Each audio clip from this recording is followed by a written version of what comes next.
such as welfare had changed all this, replacing these heroic efforts at self-betterment with the culture of dependency. And affirmative action was the kissing cousin of welfare, a seemingly humane social gesture that was actually quite diabolical in its consequences, not only causing racial conflict because of its inequities, but also validating blacks' fears of inferiority and reinforcing racial stereotypes. As the brilliant writer Shelby Steele once noted, affirmative action is a white man's notion of what a black man wants. At its best, a tammany of grievances. At its worst, a form of racial racketeering. Proposition 209 was anathema to the Clintonites, precisely because it unmasked affirmative action for what it had become over the last quarter century. Not a subtle plus that imperceptibly affirmed black ambition, but a regime of systematic race preferences that put the government back in the same discrimination business it had been in when Thurgood Marshall, as lead attorney in Brown v. Board of Education in 1954, wrote, "Distinctions by race are so evil, so arbitrary and insidious that a state bound to defend the equal protection of the laws must not allow them in any public sphere."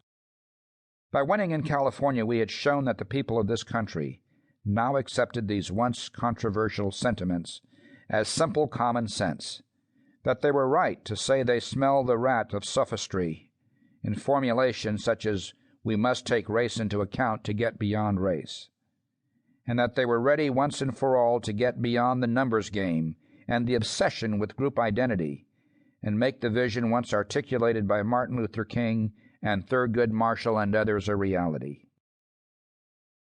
The Clintonites may have seen themselves as progressives, but they were actually fighting a rearguard action. In an effort to placate the civil rights professionals who had staked their future on keeping this country color-conscious rather than colorblind, the President announced the formation of his Advisory Council on Race 6 months earlier, in June 1997, when he had traveled to San Diego to give the graduation speech at the University of California campus there.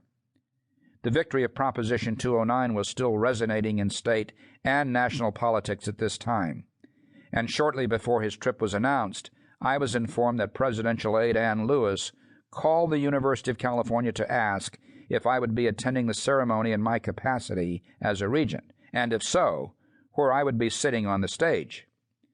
Thinking of how often I'd been identified in the papers as the Black Regent, I had to laugh.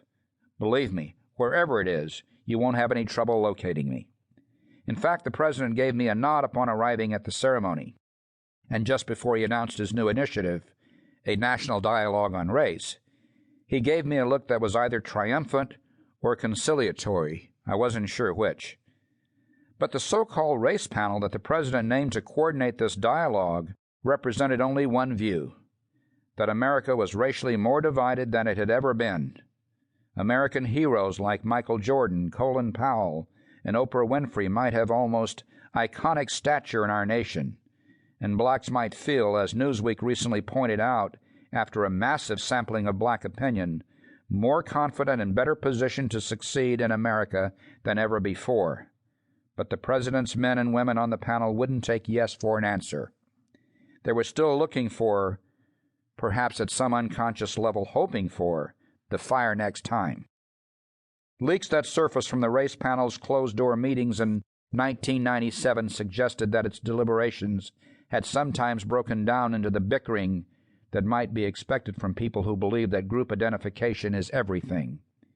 The eminent black historian John Hope Franklin, chairman of the panel, said that the group's work should focus exclusively on race, for instance, while Asian Representative Angela Oh insisted that the issue wasn't just race, but ethnicity as well, an opinion seconded by Latino and American Indian groups. There was also the fate of affirmative action, of course, looming portentously in the background. Some members wanted to keep this inflammatory issue quiet because they knew that the majority of Americans opposed preferences, while others said that heading off the movement to kill affirmative action was exactly the reason the commission had been set up in the first place. But the panel had become a problem for the administration less because of reports of infighting than because what was supposed to be a national dialogue, when Clinton announced it in San Diego,